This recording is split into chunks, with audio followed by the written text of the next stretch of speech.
So hi guys and welcome back to the channel. तो ये आ रहा है हमारे मैनेजमेंट चैप्टर का लास्ट पार्ट, जिसमें हम बात करने वाले हैं कोऑर्डिनेशन की। कोऑर्डिनेशन को एसेंस ऑफ मैनेजमेंट क्यों बोला जाता है, उसकी इंपॉर्टेंस क्या होती है, इसमें हम कोऑर्डिनेशन के बारे में सब कुछ पढ़ेंगे। अगर आपने अभी तक इस वीडियो को लाइक नहीं किया है तो इस वीडियो को लाइक कर दो, और चैनल पर नए हो तो चैनल को सब्सक्राइब कर दो और बेल आइकन को प्रेस कर देना, ताकि आपको ऐसी लेटेस्ट नोटिफिकेशन सबसे पहले मिले। तो गाइज आज की वीडियो हम कर लेते हैं start. So let's get started.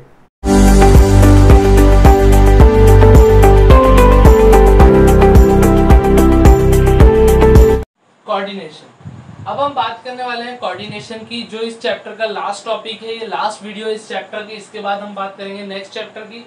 तो सबसे पहले हम स्टार्ट करते हैं कोऑर्डिनेशन की मीनिंग के साथ। तो कोऑर्डिनेशन का मीनिंग होता है bringing together the activities and resources of the organisation and maintaining harmony in that.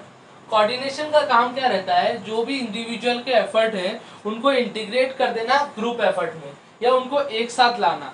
Coordination का मतलब क्या होता है, bringing together the activity and resources of the organisation and maintaining harmony in that. Like कोई भी लड़ाई झगड़ा नहीं होना चाहिए, कोई भी क्योस एंड कंफ्यूजन नहीं होना चाहिए, एक साथ काम करना चाहिए, हार्मनी और पीस के साथ काम करना चाहिए। ठीक है।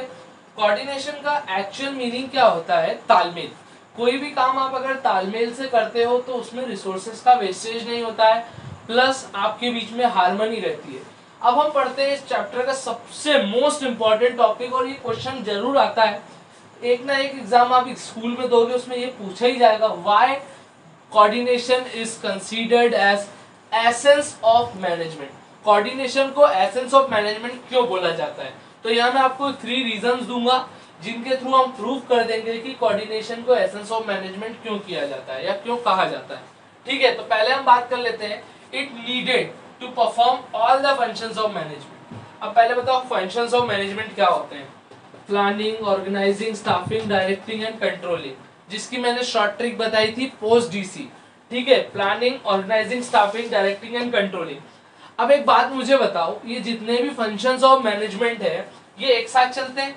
पहले प्लानिंग होती है, देन मैन और मटेरियल का अरेंजमेंट होता है, ऑर्गेनाइज करते हैं, फिर finding the right person for the right job हम स्टाफिंग करते हैं, देन क्या काम करना है हम डायरेक्ट करते हैं, फिर एक्चुअल परफॉर्मेंस को प्लान परफॉर्मेंस के साथ मेजर करते हैं। तो ये सब कोऑर्डिनेशन के साथ चलता है। तो ये कोऑर्डिनेशन की ड्यूटी है कि जितने भी फंक्शंस ऑफ मैनेजमेंट है उसको वो परफॉर्म करे या उनको परफॉर्म करने में मदद करे। अगर इनके बीच में कोई सा भी मिसकंसेप्शन होता है तो जो भी हमारा ऑर्गेनाइजेशनल गोल है वो अचीव नहीं हो पाएगा। बाय चांस तुमने यहाँ पहले ऑर्गेनाइजिंग कर दी और प्लानिंग तो की नहीं, तो ऑर्गेनाइजिंग क्या किया, तो इससे क्या है तुम्हारे बीच में क्योस एंड कंफ्यूजन आ जाएगा।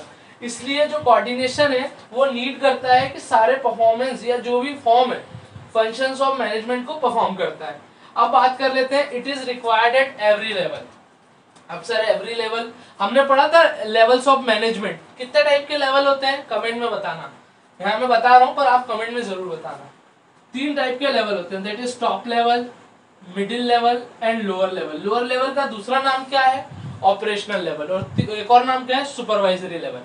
तो जो टॉप लेवल है वो क्या करता है, पॉलिसीज वगैरह बनाता है, फ्रेमिंग करता है। मिडिल लेवल क्या करता है, उसको समझता है और इंटरप्रेट करता है या ट्रांसफर करता है लोअर लेवल के साथ। तो अल्टीमेटली इन सबके बीच में कोऑर्डिनेशन है, तालमेल है, इसलिए तो एक साथ काम करते हैं। तो ये एवरी लेवल सबको जरूरी है कोऑर्डिनेट करना, हर लेवल ऑफ मैनेजमेंट। अगर देखा जाए कि टॉप लेवल सोचे कि हम ही सुपीरियर है और लोअर लेवल कुछ है ही नहीं, तो क्या ये काम अपना टारगेट अपना गोल अचीव कर पाएंगे, नहीं कर पाएंगे। इसलिए कोऑर्डिनेशन रिक्वायर्ड रहता है हर लेवल ऑफ मैनेजमेंट पे, ताकि जो भी ऑर्गेनाइजेशनल गोल हो या ऑब्जेक्टिव हो वो पूरा हो सके। अब बात कर लेते हैं तीसरे पॉइंट की।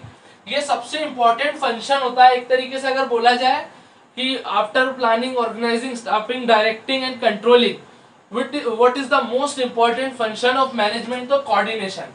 अगर कोऑर्डिनेशन ही नहीं होगा तो हम ये सब कर ही नहीं पाएंगे। एक बात बताओ, अगर तुम्हारे बीच में तालमेल ही नहीं है तो तुम काम कैसे कर पाओगे, क्योस और कंफ्यूजन में ही रहोगे, लड़ाई झगड़े होंगे। और अगर कोऑर्डिनेशन रहेगा तो हम हार्मनी के साथ, पीस के साथ हमारा काम कर पाएंगे। इसलिए इसको बोला जाता है most important function of organisation. अब सर कोऑर्डिनेशन हो गया, उसके फीचर्स हो गए, फीचर्स नहीं होते। हमने पढ़ा कि एसेंस को क्यों बोलते हैं, उसको एसेंस क्यों बोलते हैं मैनेजमेंट का, उसके कुछ रीजंस दिए। ठीक है, अब हम बात करेंगे इसके फीचर्स की। तो पहला फीचर आ जाता है इंटीग्रेट ग्रुप एफर्ट्स। देखो कोई भी ऑर्गेनाइजेशन हो उसमें अलग अलग बैकग्राउंड से अलग अलग लेवल पे एम्प्लॉयज काम करते हैं, सबका पॉइंट ऑफ व्यू अलग रहता है। तो कोऑर्डिनेशन क्या करता है, इन सबको इंटीग्रेट करता है, एक साथ लाता है ताकि हमारा ऑर्गेनाइजेशनल गोल अचीव हो पाए। इसलिए हम बोलते हैं कोऑर्डिनेशन इंटीग्रेट ग्रुप एफर्ट्स।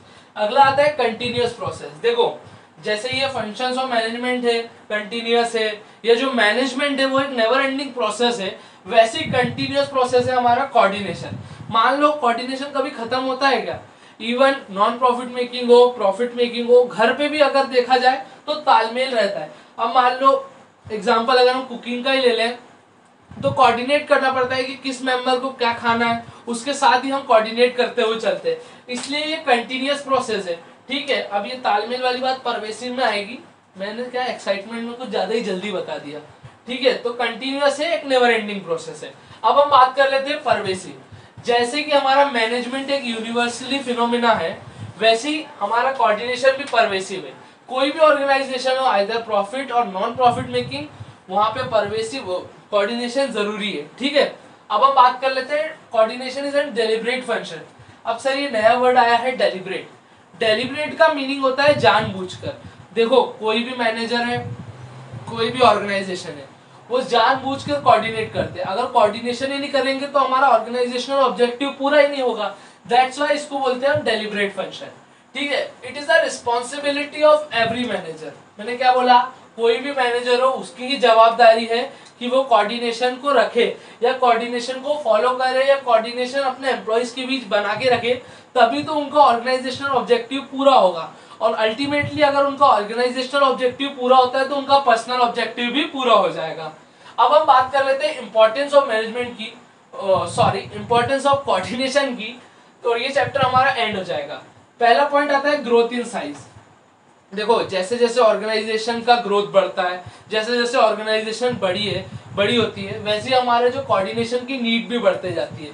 तो अल्टीमेटली अगर ग्रोथ बढ़ेगी तो कोऑर्डिनेशन की नीड भी बढ़ेगी। अगर स्मॉल ग्रोथ है या ग्रोथ नहीं है, छोटी ऑर्गेनाइजेशन है, तो ऑर्गेनाइजेशन की नीड भी कम रहेगी। Functional differentiation. देखो कई कंपनीज मल्टी प्रोडक्ट में डील करती है, अलग अलग फंक्शन रहते हैं या फंक्शनल डिविजनल रहता है, फंक्शनल रहता है, तो अलग अलग फंक्शन के बेसिस पे डिफरेंसेस आते हैं या डिफरेंशिएशन किया जाता है। तो अल्टीमेटली उन सबको एक साथ हार्मनी में काम करने में मदद करता है हमारा कोऑर्डिनेशन। तो वहां पे भी हमें कोऑर्डिनेशन की नीड रहती है। अब अगला पॉइंट आ जाता है और लास्ट पॉइंट है स्पेशलाइजेशन। देखो कोई भी बड़ी ऑर्गेनाइजेशन है, वहां पे बड़े बड़े प्रोफेशनल हायर किए जाते हैं जो अपनी फील्ड में बहुत माहिर होते हैं। तो वो ये सोचते हैं कि हमसे बड़ा कोई है ही नहीं या हमसे बड़ा सुपीरियर कोई है ही नहीं। तो जो कोऑर्डिनेशन है वो मदद करता है कि ताकि जो अलग अलग प्रोफेशनल है, क्योंकि देखो अगर जहाँ एक जैसे बहुत सारे व्यक्ति इकट्ठे हो जाए जो अपनी फील्ड में बेस्ट है, बेस्ट से भी ऊपर है, तो अल्टीमेटली उनके बीच में एक मेंटली आ जाता है कि भाई मेरे से अच्छा कोई नहीं है। तो वहां पे क्योस और कंफ्यूजन होने के चांसेस बहुत ज्यादा बढ़ जाते हैं। तो अल्टीमेटली जो कोऑर्डिनेशन रहता है वो इनको मदद करता है कि जो इनके एफर्ट्स हैं वो एक तरफ ऑर्गेनाइजेशनल ऑब्जेक्टिव को पूरा करने में मदद करे। आई होप आपको ये टॉपिक क्लियर होगा। स्टिल कोई डाउट आए तो कमेंट कर देना।